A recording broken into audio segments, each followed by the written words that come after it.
toast. Don't burn the roast. Make sure your soup doesn't turn out blue. Apple pie's for eating, only eggs are for beating. I think the gray stuff is delicious, don't you? Add a cup of inspiration from the movies that defied a generation. And that's how you get movie night menus.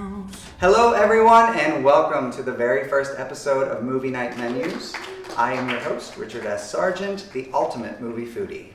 My first two cookbooks, the Horror Movie Night Cookbook and the Ultimate Chick Flick Cookbook, are available in stores and on Amazon now. I have more books coming later this year, and I cannot wait to share those with you. But today, I want to talk about the ultimate disaster movie. You know the one. It's the gold standard for that mid-90s, high stakes, we're all in this together spectacle. It's got everything. A perfect ensemble cast, peak practical effects that still put modern CGI to shame, and one of the most iconic, fist-pumping speeches in cinematic history. It's a story about humanity being pushed to the absolute brink, forced to set aside every petty difference, every border, and every conflict just to survive an overwhelming shadow from above. I guess we can learn a few things from Hollywood after all.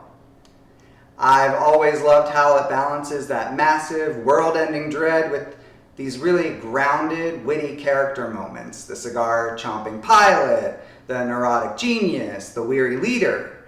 It's about the exact moment we stop being many and start being one. It's big, it's loud, it's heart-pounding, and honestly, it's the perfect flick to remind us that even when the sky is falling, we don't go quietly into the night. If you haven't figured it out yet, reminder, it's July, folks, and today we are celebrating our Independence Day.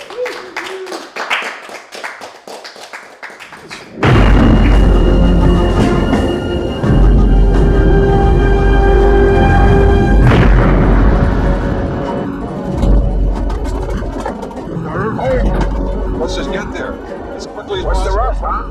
Think we'll get to Washington or won't be there?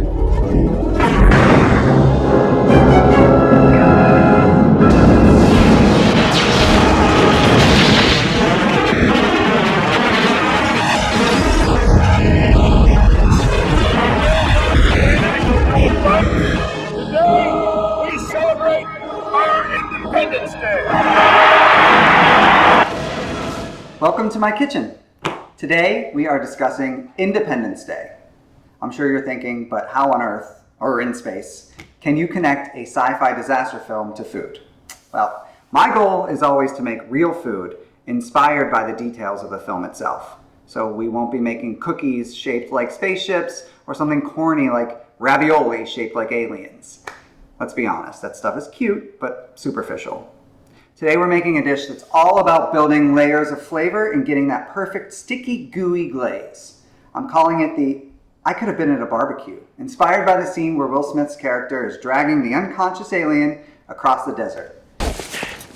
I could have been at a barbecue! That scene is the moment a television actor accidentally became the biggest film star on the planet, and it shifted the DNA of the modern action hero.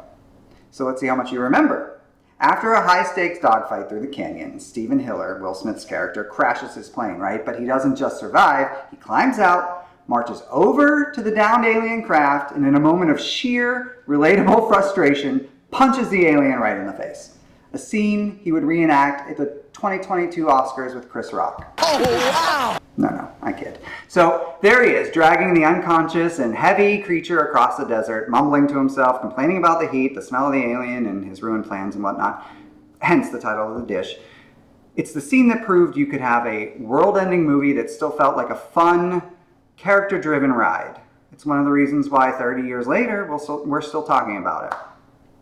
One other thing I'd like to point out in case you were so into the movie that you missed it the first time, but this thing must have been sponsored by Coca-Cola. There's so much product placement in it, it's ridiculous. And that is why Coke is one of my main ingredients today, and should be one of my future sponsors.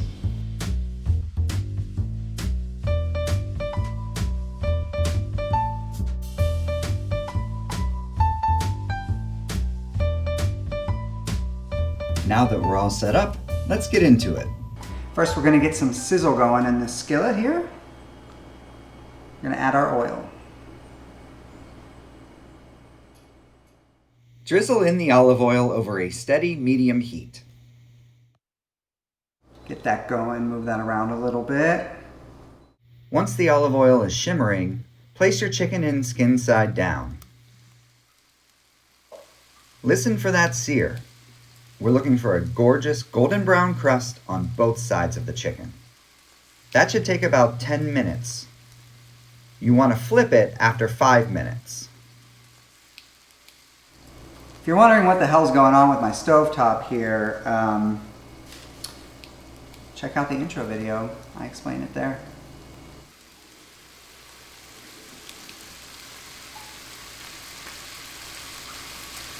Listen to that sizzle. We're gonna let that sit for about 5 minutes so it gets a nice sear on top, and while that's doing that, we're gonna add a little bit of salt and pepper.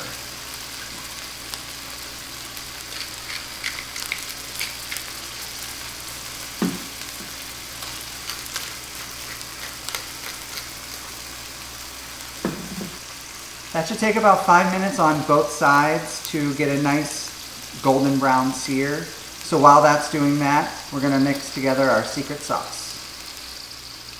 In a small bowl, we're whisking together the rest of the ingredients. To the dry ingredients and garlic, we're going to add our onions. And then we're gonna add our ketchup.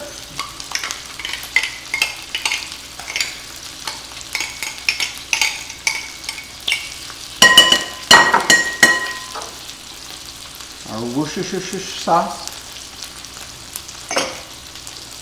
and our special ingredient here, Coca-Cola. And we're going to stir that up real good so it combines.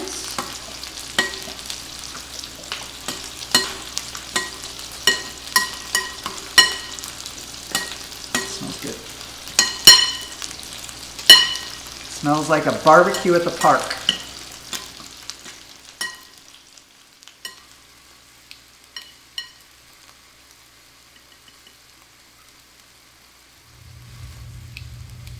Then we're going to pour all of that sauce over the chicken and bring it up to a lively boil.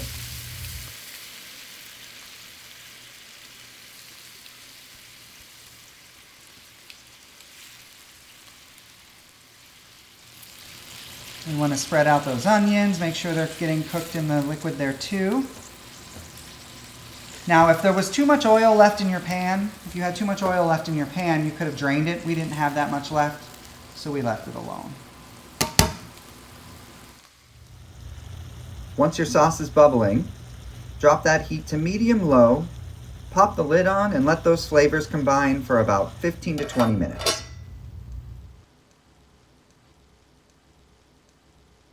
It's been about 20 minutes, so we're going to check on our sauce here. Oh yeah, look at that. That looks good. It's nice and thick, just the way we like it. Wink. Simmer your chicken for another 25 to 30 minutes, giving your chicken a turn every now and then so it's completely smothered in that glaze. We're looking for an internal temperature of about 165 degrees Fahrenheit and a sauce that has thickened up beautifully. This recipe pairs well with macaroni salad, potato salad, coleslaw, baked beans, any of your favorite picnic sides. We're going to move our chicken over to the broiler just for a few minutes to crisp the skin back up. And while we do that, we're going to head over to our special guest today who's going to teach us how to make an amazing cocktail inspired by the film Independence Day. So don't go anywhere. We will be right back. Well, thank you, Rich. It is a pleasure being on Movie Night Menus. I am the fabulous Rodney Rhoda Taylor, and I am an author, an actress. You name it, I can be anything you want. I'm here to talk about my book, A Life in Letters, a story of resilience, sequence, and hope. It's a story of my coming out in a small town, surviving that, and still showing up to be the fabulous queen that I am today. I'm also here to talk about my collection of plays, Love Briefs. 7 short plays about love, loss, and letting go. They're humorous, they'll make you laugh, they'll make you cry. It's a story that's very dear to my heart. The plays touch on laughter, which is something we all need in this time, especially with stuff that's going on in the world. And A Life in Letters is important because it shows those individuals who are coming out, struggling with their identity, are not really sure where they fit in the world, that they're not the only ones, that others came before them. You can find both of them on Amazon.com. I am presently working on another memoir, title yet to be determined, but it's a deeper dive into my life and the joys and struggles of growing up in a small town and becoming who I am. Today, we're going to be making the Cropduster. And no, it's not what you think it is. So, why the Cropduster? This cocktail mirrors the arc of Russell, the eccentric pilot and self-proclaimed alien abductee who ultimately finds redemption in the film's climax. The heavy hit of absinthe and whiskey reflects Russell's initial state as a disillusioned, hard-drinking cropduster, while the orange juice and bitters provide a sharp, citrusy wake-up call. Mixing highbrow cognac with everyday Coca-Cola echoes the unlikely alliance between world leaders and the common man to save the planet. Just as Russell sacrifices himself to deliver a final explosive payload, the drink packs a potent punch that ensures a memorable start to any viewing party. But if you have too many of these, you might not remember the end of that viewing party. To make the Cropduster, start by mixing 1 ounce of absinthe, 1 ounce of cognac, 1 ounce of your favorite whiskey, 1 ounce of Coca-Cola, 2 ounces of orange juice, and 3 dashes of bitters in a drinking glass with ice. Give it a stir so it's nice and cold, then enjoy. And that is how you make a Cropduster, and it is fabulous. Like I said, delicious. Just like black licorice. So, thank you for having me, Rich. It's been a pleasure, and I love this cocktail you introduced me to. Now I'm gonna go sit back, throw my feet up in the air, and watch Will Smith and Independence Day. Thank you so much to Miss Taylor for joining us today. I cannot wait to see what she has coming up next. I can't wait to try the drink you just made. It's sitting here in front of us, as well as the chicken, and I think we're gonna give everything a taste. Let's see how it all came out. So, if you can hear that, the chicken has a nice little crispy skin on it.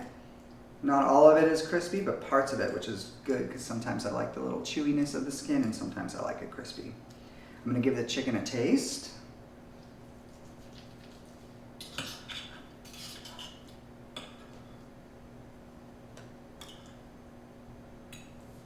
Get a little scoop of the onion there.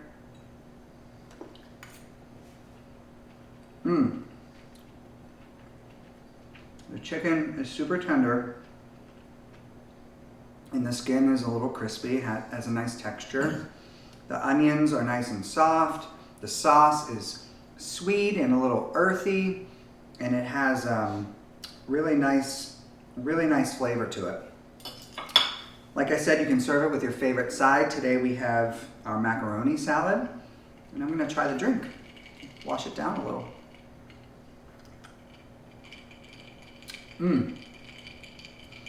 So that's very good as well. It has, you can really taste the orange from the orange juice, and the bitters has a nice little smoky flavor to it. There's a little bit of, the absinthe that's coming out. Absinthe is really strong, so you might wanna go easy on that if you don't like that flavor. But for me, it's perfectly blended and it works really well.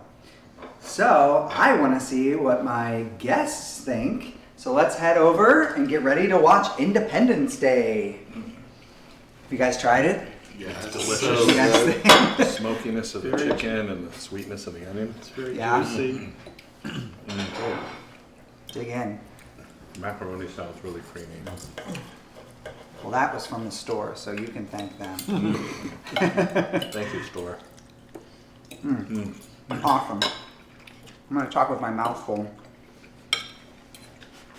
Thank you so much for joining us today. If you too want to be a movie foodie, follow me on Instagram, Facebook, TikTok, YouTube, anywhere you find my name, give me a follow if you want to stay up to date on everything that's going on in my world.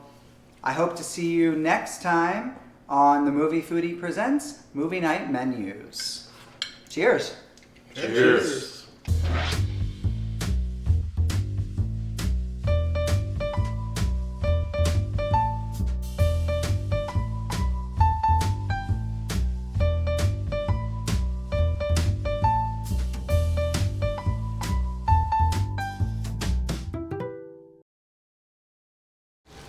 Ugh. Don't pull the skin. Ugh.